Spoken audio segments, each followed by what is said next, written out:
Bonjour et bienvenue dans cette vidéo. Aujourd'hui, je vais vous passer à la loupe mon impression du Samsung Galaxy A55. Si vous avez décidé de changer de smartphone et que vous hésitez pour celui-ci, laissez-moi vous montrer ce qu'il a dans le ventre pour guider votre décision. Pour l'écran, rien à dire, il fonctionne parfaitement, répond parfaitement, va là où on lui dit d'aller. Il est confortable sous les doigts, ça glisse très bien. Seul petit bémol, la luminosité de l'écran à son maximum n'est pas ce qu'il y a de mieux.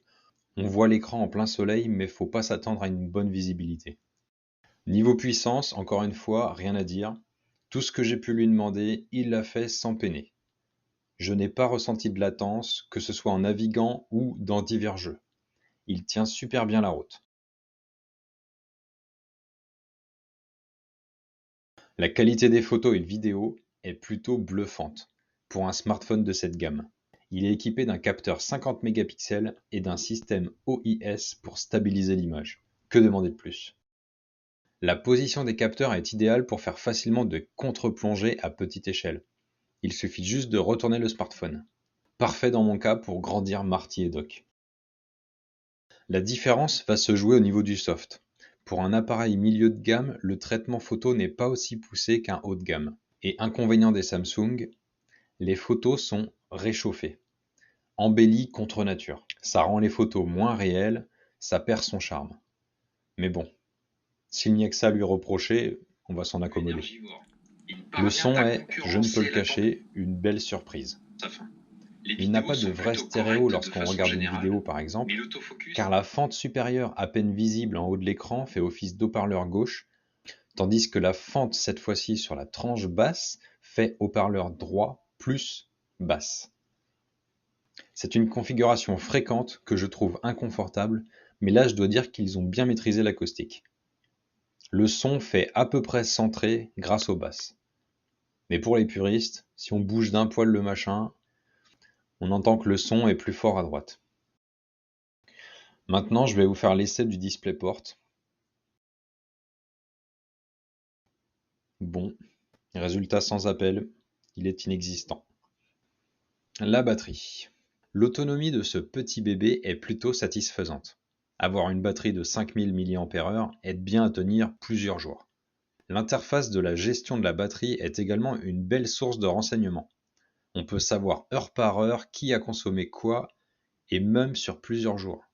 En revanche, niveau temps de charge de la batterie, c'est plutôt catastrophique. Je l'ai chargé avec une batterie externe disposant d'une multitude de charges possibles, et on ne monte qu'à 9,6 volts à 2,6 ampères, soit une charge de 25 watts, soi-disant super rapide comme indiqué dans les spécifications techniques, mais pour charger une batterie de 5000 mAh avec cette puissance, ça fait tout de suite 1 heure et demie d'attente. 1 heure et demie. On ne peut même pas trop appeler ça super rapide. Pour son poids, il fait assez léger. Comme il est bien réparti, il est agréable à prendre en main. Rien à redire sur ce point-là.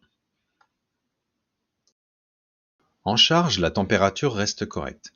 Elle atteint son maximum au bout de 45 minutes à presque 36 degrés. Puis elle redescend progressivement jusqu'à la fin de la charge. En utilisation normale, on sent que la technologie récente est à l'œuvre. Ces composants lui permettent de bien gérer sa température pour n'atteindre que 36 degrés au niveau des puces électroniques au bout d'une demi-heure de navigation.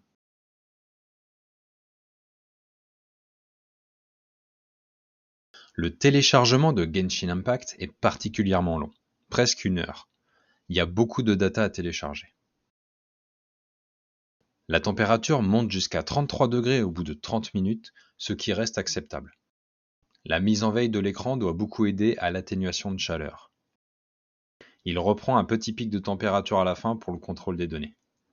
Pour Black Desert, déjà une bonne surprise, on peut placer les données sur la carte microSD.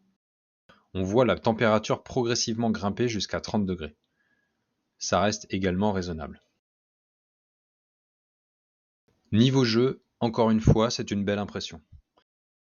Même en mettant les graphismes au maximum, contre la recommandation du jeu Genshin Impact, le jeu reste plutôt fluide et agréable à jouer. Par contre, concernant la surchauffe, ils ont bien raison. En même pas 10 minutes, le jeu devient injouable à cause de l'écran devenu brûlant. C'est là qu'on sent la limite par rapport à un smartphone haut de gamme. Pour jouer convenablement, ce sera aux dépens des beaux graphismes. Même constat sur Black Desert, le machin tient bien la route, mais il surchauffe assez rapidement. 40 degrés sous le doigt au bout de 10 minutes, 42 au bout d'un quart d'heure. Ça chauffe, ça brûle. Heureusement, ce jeu est semi-automatique. Ça épargne un peu, mais ça calme aussi l'envie de poser le doigt. Et là, pendant les 7 performances, on passe de 25 degrés à 31 degrés. Encore une fois, c'est plutôt bien géré.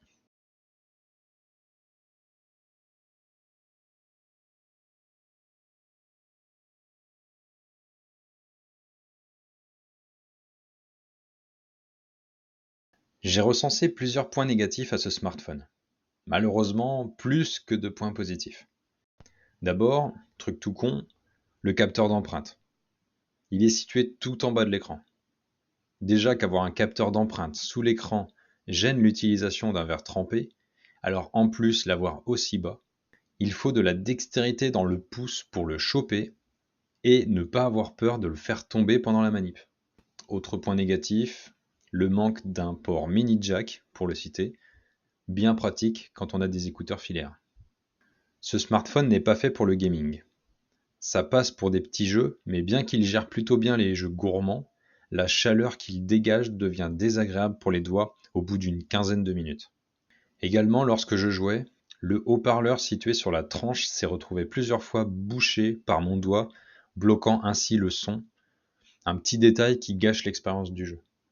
Un autre gros point négatif, le temps de charge. 1 heure et demie pour faire une charge complète, en charge ultra rapide en plus. Et tout ça si tant est que vous ayez le bon chargeur. Car oui, le chargeur n'est pas fourni avec.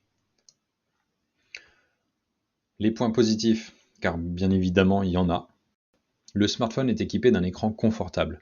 Il est beau, grand, doté d'une belle résolution, réactif, rien à envier au smartphone haut de gamme. Un gros point positif, la possibilité d'ajouter une carte micro SD. C'est fabuleux. On peut ainsi étendre la mémoire jusqu'à 1 Tera. C'est royal. Même pas besoin de débourser un peu plus cher pour la version au-dessus pour n'avoir qu'un peu plus de mémoire. Son dos en verre plutôt qu'en plastique lui donne une qualité premium. Il rend bien agréable sa prise en main. Point positif non négligeable, l'interface Android de Samsung, certainement la meilleure du marché, bien étudiée, bien fonctionnelle, super intuitive. En conclusion, même si je trouve plus de points négatifs que de points positifs, les points positifs restent quand même bien là. On a un écran nickel, une puissance nickel, des photos vidéo nickel, le son ça va si on met pas le doigt dessus, la batterie nickel, sauf le temps de charge bien évidemment, le poids ça va, l'interface Samsung, du bonheur. Donc tout ça, ça fait beaucoup de points positifs pour une machine accessible. Ce Galaxy A55 est une belle surprise. Pour le prix, on n'est pas loin d'avoir un smartphone haut de gamme.